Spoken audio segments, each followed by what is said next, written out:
Let's move on to a pretty massive L from CNN over the last few days, which takes a lot of L's actually, but this one I think is worth discussing here. I'm going to play a clip. This is Anderson Cooper Friday. This is a guest on Anderson Cooper's show, a former Israeli intelligence chief, talking on CNN on Friday night. Let's just watch the clip, and then Krystal and I will discuss. And in the south are several areas. We have been asking the Gazan to move to the Mawasi area, which is the area closest to the sea. And this is where the big 10 cities have been established. Fighting in the southern Han Yunis does not mean that we're fighting in the same area. And as you've seen in the last couple of weeks, the fighting is very surgical. It is slow. It is very methodical. We are trying not to reach any of the non-combatant population in the Gaza Strip. And I think that there is no way that we can eradicate the Hamas without dealing with most of its forces that have fled to the south. Now, again, one little note, the non-combatant population in the Gaza Strip is really a non-existent term because all of the Gazans have voted for the Hamas. And as we have seen on the 7th of October, most of the population in the Gaza Strip are Hamas. Nonetheless, we are treating them as non-combatant. We are treating them as regular civilians, and they are spared from the fighting. All right, so again, the quote there, the non-combatant population of the Gaza Strip is really a non-existent term because all of the Gazans voted for Hamas, and as we've seen on the 7th of October, most of the population in the Gaza Strip are Hamas. That's the quote from the former Israeli intelligence chief. Anderson Cooper just gets piled on when this video is posted to Twitter for, he kind of does a little squint when his guest said that, but basically let it go. You just heard in the clip or saw in the clip, he moved on to another topic completely after that statement was made, which of course there is pretty relevant context in the question. But first of all, even if you're on the side of that Israeli intelligence chief, you could talk about how there were supportive demonstrations on October 7th in Gaza. People were, in some sense supportive of what happened on October 7th, but that's not the same as an election.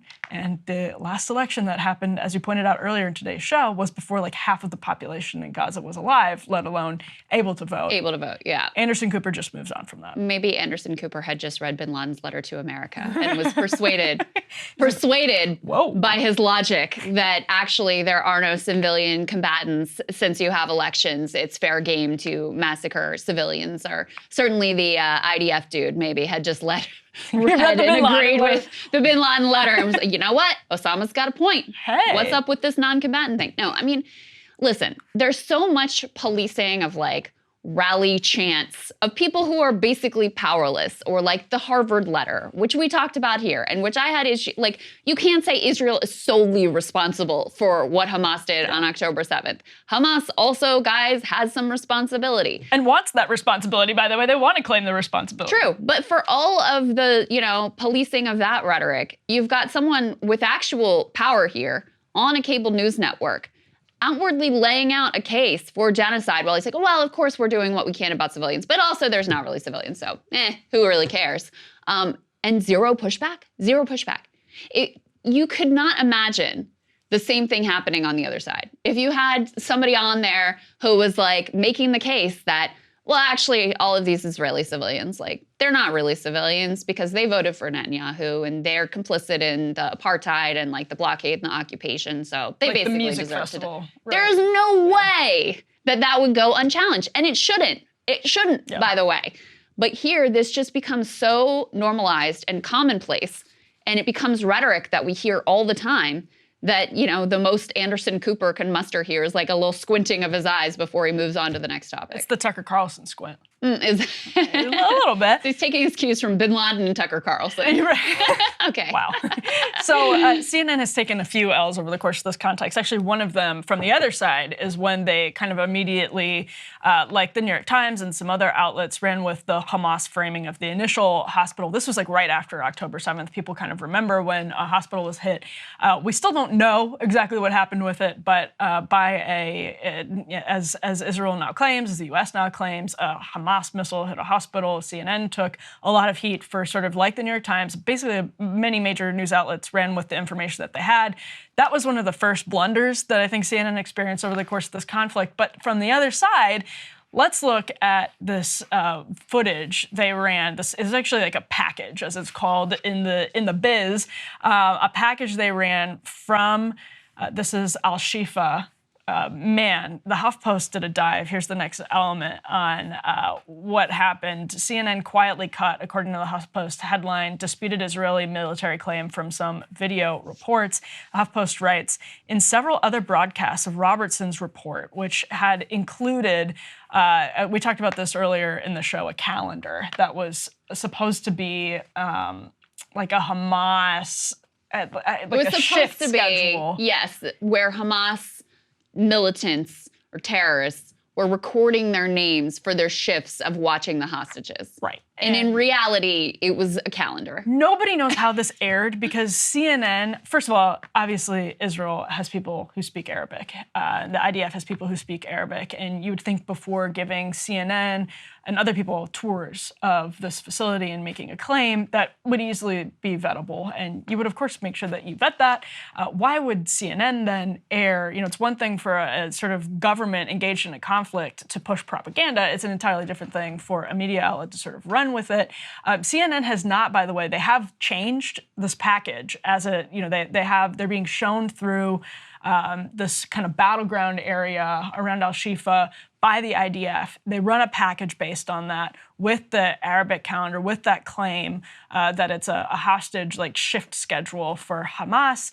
And then it sort of disappears as HuffPost catches. They're saying in several other broadcasts, as well as on the CNN YouTube page and on their website, none of the false information actually was there. Instead, they say Robertson's report skips ahead to the journalist asking Hagari from the IDF about other hospitals, and the IDF spokesperson arguing, quote, we were right to fire upon al-Rantisi. In an email to HuffPost, a CNN spokesperson acknowledged that the report, which first aired on Caitlin Collins's program, was, quote, cut purely for length for subsequent shows. Not for total embarrassment and humiliation. Sure, yes. The spokesperson argued that such cuts were, quote, not uncommon at all, especially given the 9-minute length of the original segment. And HuffPost continues, CNN has seemingly provided no acknowledgement or explanation to its online readership about these scenes apparently being cut from other versions of Robertson's report. The CNN.com page for the report includes no editor's note or clarification, nor does CNN's YouTube page. That is not common practice, even when news outlets, especially for a pretty high profile and a pretty egregious mistake like this one, where, again, it's a mistake. I mean, even if you give, like, let's say hypothetically, we just ascribe the benefit of the doubt to CNN, say they did everything, sometimes the journalists just make mistakes. Sometimes that happens. Well, when it's a mistake that's as, I think, pretty obvious as this one, you vet calendars in a foreign language before allowing a foreign government to make a claim about them. It's just a bit, there's journalism 101. Yeah. So when you make a mistake, you just issue a correction. Again, like standard operating procedure, common practice in the news industry. That's not what happened here. Yeah. And this is actually a pretty good HuffPost report, getting CNN even to admit that they weren't amending anything, that they are claiming it was just entirely for length, which is obviously untrue. Yeah, I mean, Caitlin Collins should have come out and, issued a statement on her program since this aired on her program. Absolutely. But I mean, this is humiliating. Like, it's humiliating. And the context is that there are very few journalists left in Gaza. As we discussed before, somewhere around 50 of them have been murdered, killed, they're gone. There's no foreign journalists allowed in, Western journalists, unless the IDF decides to take you on one of these ride-alongs. And then they vet the footage, and you are only shown what they are willing to show you. You aren't allowed to freelance. There were journalists who were allowed. I read the New York Times was allowed onto the Al-Shifa hospital grounds. They were not allowed to go and talk to the doctors. They were not allowed to go and talk to the patients. They had to be just with the Israeli military. And so you're very aware that you're being presented with the version of the facts that the Israeli military and the Israeli government wants you to show. So if anything, you should be even more vigilant and do even more fact-checking about what it is that they are presenting to the world, because you are being used for their propaganda. Like, there's just no other way around it. Now, listen, you may say it's worth accepting those conditions so that at least there is some picture of what is happening there. And also, it's worth knowing what their version of the propaganda is, but it should always be framed in that context. So it's utterly humiliating for them that, given that state of affairs, they just run with these claims of the calendar, which is easily debunkable, which, again, CNN has many Arabic speakers on their staff, and they couldn't bother to just check in with one of them to see if the claims added up. And rather than doing the honorable thing, admitting, taking the L, admitting, like, guys, we screwed up here, we should have checked this, we didn't. Here's, it wasn't a Hamas militant recording of their, hostages or whatever. It's actually just an Arabic language calendar. Sorry for that. Which would still not totally undo the harm, because more people always see the original report than correction, but that's what you do when you screw up. You take the L, you admit it. Instead, they tried to do the stealth edit and got called out and caught for it by the Huffington Post. And you know what, Krystal, this goes back to what we were talking about earlier in the show, which is, and we may disagree on this, but I think it's entirely plausible that Hamas could have been operating in the tunnels, which, by the way, are likely the ones built by Israel in 1983, as the Tablet magazine reported back in 2014 that under al-Shifa, these tunnels were Israeli. I think it's entirely plausible that Hamas, we know they operate underground. We know that they've operated beneath hospitals. We know that. We can debate the specifics, but we at least, like, that is true. And so it's possible that Hamas is operating some sort of central command center out of al-Shifa, or out of the tunnels beneath al-Shifa. Possible. Even if you're sort of, you agree with me on that point, Israel, and of course CNN, but definitely Israel, is not doing itself any favors. There's no way in which lying about these sorts of things, or failing to vet these sorts of things, or putting forward such sloppy propaganda makes any strategic sense whatsoever, because all it does is make it much harder, let alone for the Gazans that want to trust you when you're telling them to evacuate to the south, and they're skeptical as to whether A, they'll be able to return, and B, they'll be safe if they're in these crowded refugee camps in the south. But the sort of Western population, where we're going to talk about some polls with the guest next that show a lot of opposition to Biden's pro-Israel policy, that is not helping Israel at all. This is sloppy propaganda. This is, I'm not begging them for, good propaganda. I'm just saying that by like their a level of contempt. The strategic argument, they're going around saying transparency, transparency, transparency. The video is on our side out of al-Shifa. We are being transparent. We're putting up these videos. We're giving the media tours. These are, from the pure cynical strategic standpoint, these are massively unforced errors, because they're losing trust with every single one of these examples. And there's no need to claim that a calendar is a hostage watch shift if it's not. Yeah, I think that is all very true. All right, let's go ahead and get to a Democratic Senate candidate in the state of Michigan who has some real thoughts about Biden's Israel policy. Let's get to it. Hey guys, if you like that video, go to breakingpoints.com, become a premium subscriber, and help us build the best independent media organization on the planet. That's right. We're subscriber funded. We're building something new. We want to replace these failing mainstream media organizations. So again, to subscribe, it's breakingpoints.com.